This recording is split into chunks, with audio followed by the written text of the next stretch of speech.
नमस्कार, छत्तीसगढ़ के इस खास बुलेटिन में आप सभी का स्वागत है। मैं हूं रेनू बाला आपके साथ। तो चलिए शुरुआत करते हैं छत्तीसगढ़ की कुछ खास खबरों से। छत्तीसगढ़ जनता कांग्रेस के प्रदेश अध्यक्ष अमित जोगी ने धान खरीदी के पहले दिन गोरेला पेड्रा मारवाही जिले में निगरानी समिति के साथ धान उपार्जन केंद्र पेड्रा निरीक्षण करने पहुंचे, जहां पर उन्होंने धान उपार्जन केंद्र की व्यवस्थाओं को देखकर राज्य सरकार के ऊपर गंभीर आरोप लगाए हैं। साथ ही साथ राज्य सरकार के द्वारा 2500 रुपए क्विंटल धान खरीदी की बात को याद दिलाते हुए कहा कि अभी भी किसानों को पिछले 2500 रुपए धान का पूरा रकम नहीं मिल पाया है। राज्य सरकार पूरे तरीके से फेल हो चुकी है। मंडियों में एक दिन में सिर्फ 10 से 12 किसानों को टोकन दिया जा रहा है।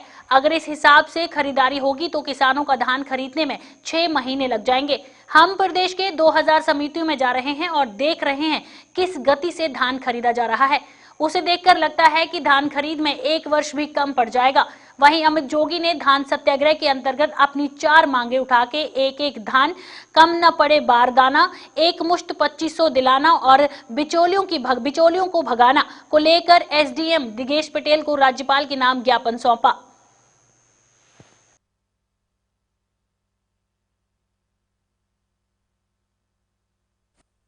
आज सुबह सुबह शुरू होना था धान खरीदना।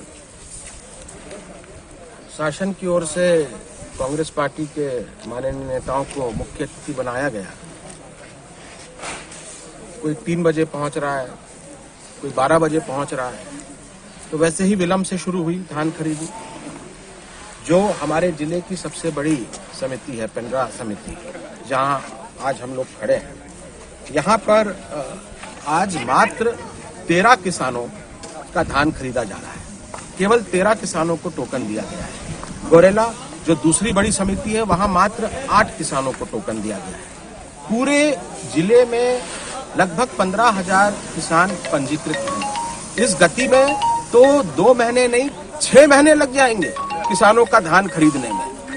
हमारी ये जो पेंड्रा समिति है, मैंने जानकारी ली, यहाँ का टारगेट है करीब 1.5 लाख बोरे धान खरीदने का टारगेट इस समिति का है। पर यहाँ पर अभी आज की तारीख में मात्र 13,992 बारदाने ही उपलब्ध हैं। ये बारदाने का एक बहुत बड़ा संकट सामने दिख रहा है। हमने तो धान सत्याग्रह के अंतर्गत यही मांग करी है कि ये जो सुक्ति के बहाने किसानों का धान कम तौलते हैं, अभी पिछले 3 महीने पटवारियों ने जाके पट्टे में रकबा भी औसतन किसानों का आधा कर दिया है। तो ये हमारी पहली मांग जो है कि उठे एक दाना, दूसरा कम ना पड़े बारदाना, तीसरा एक मुश्त 2500 रुपया दिलाना और चौथा बिचौलियों से किसानों को बचाना। इन 4 उद्देश्यों के साथ हम लोग प्रदेश की जो 2000 समितियां हैं वहां जा रहे हैं, निरीक्षण कर रहे हैं। पर जो आज धान खरीदी का पहला दिन है, अगर इसी गति से काम चलेगा तो साल भी कम पड़ जाएगा। 15,000 जिस जिले में किसान है, वहां एक समिति में मात्र 8 किसानों से 13 किसानों से धान लिया जा रहा है। बलौदाबाजार पुलिस प्रशासन को बड़ी सफलता हाथ लगी है। अपहरण कर 25 लाख रुपए की फिरौती मांग करने वाले 3 आरोपियों को गिरफ्तार किया गया है। सूचना पर पुलिस अध्यक्ष ने मामले को गंभीरता से लेते हुए स्पेशल टीम गठित कर आरोपियों को गिरफ्तार हेतु पश्चिम बंगाल रवाना किया। आरोपियों से पूछताछ में आरोपियों ने योजनाबद्ध तरीके से पीड़ित शिवनारायण राकेश को पूर्व में स्टॉक मार्केट में इन्वेस्ट करवाए गए उनकी रकम वापस प्राप्त होने में हो रही देरी के कारण अपहरण कर लिया गया। बंधक बनाकर परिजन को जान से मारने की धमकी देकर फिरौती की मांग करने की योजना बनाई और उन्होंने ये कबूल भी किया है। आरोपियों के पास से पीड़ित का 1 नग लैपटॉप, 2 नग mobile ID card, ATM card और आरोपी का 1 नग और 35,000 रुपए नगद बरामद किए गए हैं।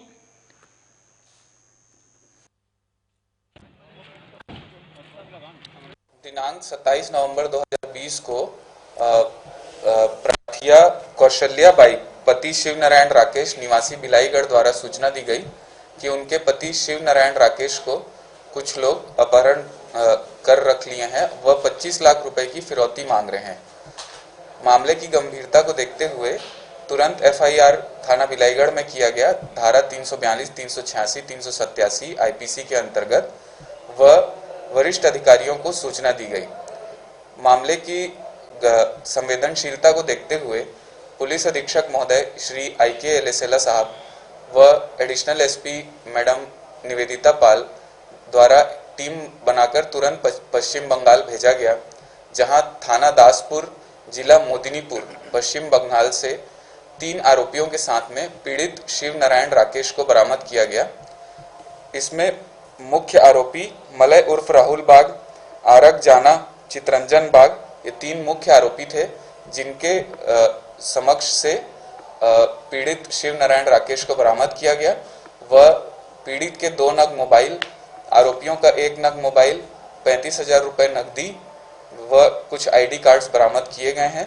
इस ऑपरेशन में TI दीनबंधु उइके, उप निरीक्षक रोशन राजपूत, उप निरीक्षक यशवंत राजपूत व सौनी उत्तर साहू, प्रधान आरक्षक धनंजय यादव, आरक्षक भरत भूषण पठारे, धनेश्वर वर्मा का सराहनीय योगदान रहा, जिन्होंने अपनी व्यवसायिक कुशलता दिखाई। इनका स्टॉक मार्केट में पैसों को लेकर पहले से संबंध था।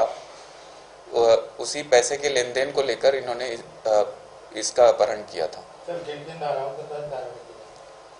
अभी आईपीसी की धारा 342, 386, 387 के अंतर्गत एफआईआर किया गया था।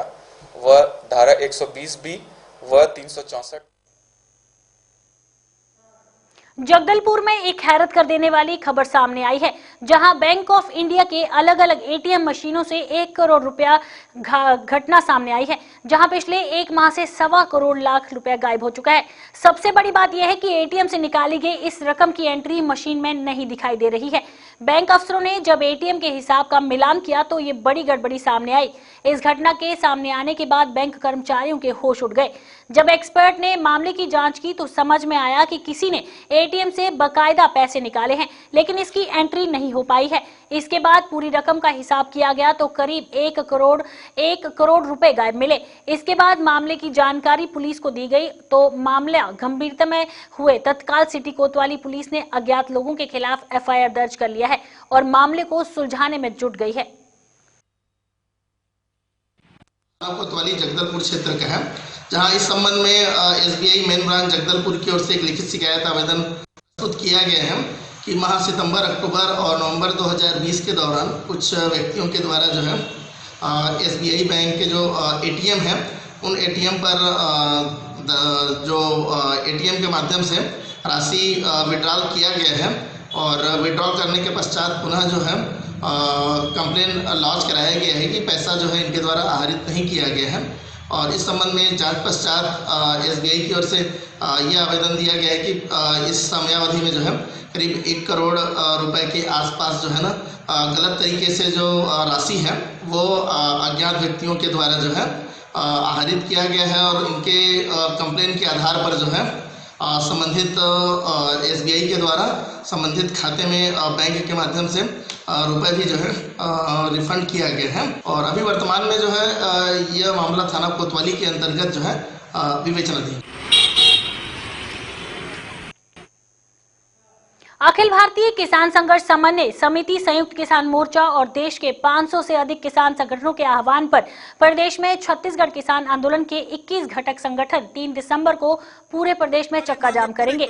मोदी योगी खट्टर सरकार द्वारा किसान विरोधी कानूनों के खिलाफ संघर्ष कर रहे किसानों पर दमन के खिलाफ एकजुटता प्रकट करते हुए अपनी आवाज बुलंद करेंगे और इन कानूनों को वापस लेने तथा 2C लागत मूल्य का 1.5 गुना न्यूनतम समर्थन मूल्य के रूप में देने को और उन्हें कर्ज मुक्त करने का कानून मांगने की मांग करेंगे। छत्तीसगढ़ किसान सभा के अध्यक्ष संजय पराते ने ये जानकारी दी। ये जानकारी एक प्रेस कॉन्फ्रेंस के बयान में उन्होंने कृषि विरोधी कानून के खिलाफ संघर्ष कर रहे किसानों पर लाठीचार्ज किए जाने तथा पानी की बौछार मारने की कड़ी निंदा की है।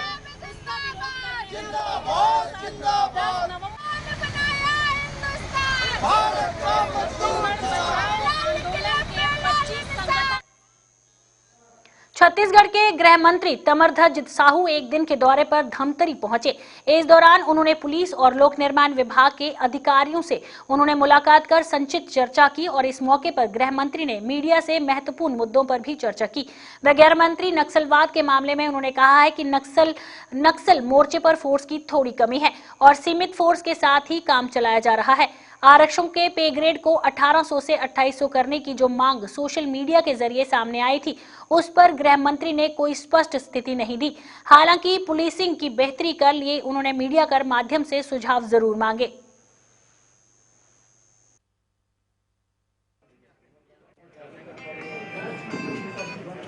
देखिए, जिस ढंग से वर्तमान सरकार हमारी बनी, माननीय भूपेश बघेल जी मुख्यमंत्री के रूप में कार्य संभाले, उसके बाद आप अनुभव करेंगे नक्सली मूवमेंट को एक अलग रणनीति के तहत योजनाबद्ध तरीके से चलाया गया, जिसमें हमारे मुख्यमंत्री जी का स्पष्ट कहना है कि कोई आदिवासी मारा मत जाए और अगर हम उसको रोजगार देंगे वहाँ के लोगों को तो नक्सली बनने से रोका जा सकता है। या तो हल पकड़ेगा, हल नहीं पकड़ाओगे तो बंदूक पकड़ेगा। उस दिशा में लेके विकास कामों को अंदर तक पहुँचाने का काम हम लोगों ने शुरू किया।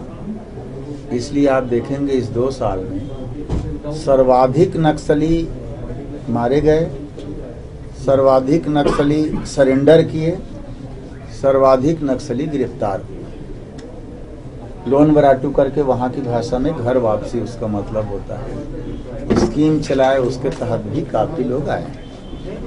इन सारी चीजों को देखकर नक्सलियों में बौखलाहट आ गई। वो भर्ती करते थे स्थानीय लोगों को, वो मिल नहीं रहा। इसलिए ये घटनाक्रम इस प्रकार से जो करते हैं वो एक तो कायराना हरकत है, पर अपनी खींच मिटाने के लिए कहें या अपनी उपस्थिति दर्ज करने के लिए, तो सब जगह से खत्म करते करते अब एक जगह लगभग वो सिमट गए हैं, सुकमा के आसपास।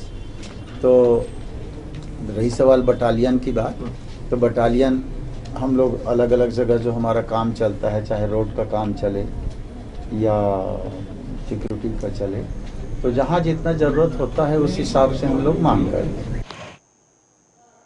केंद्रीय कृषि कानून के खिलाफ जारी आंदोलन को लेकर मुख्यमंत्री भूपेश बघेल ने कहा है, कानून किसानों के लिए नहीं, पूंजीपतियों के लिए है। जिस कानून की मांग किसी ने नहीं की, उसे पिछले दरवाजे से थोप दिया गया। कृषि राज्य का विषय है, इसका विरोध कर राज्यों में हो रहा, धीरे धीरे इसका विरोध राष्ट्रव्यापी होगा। उनका कहना था कि केंद्र सरकार धर्महट्टी पर अड़ी है।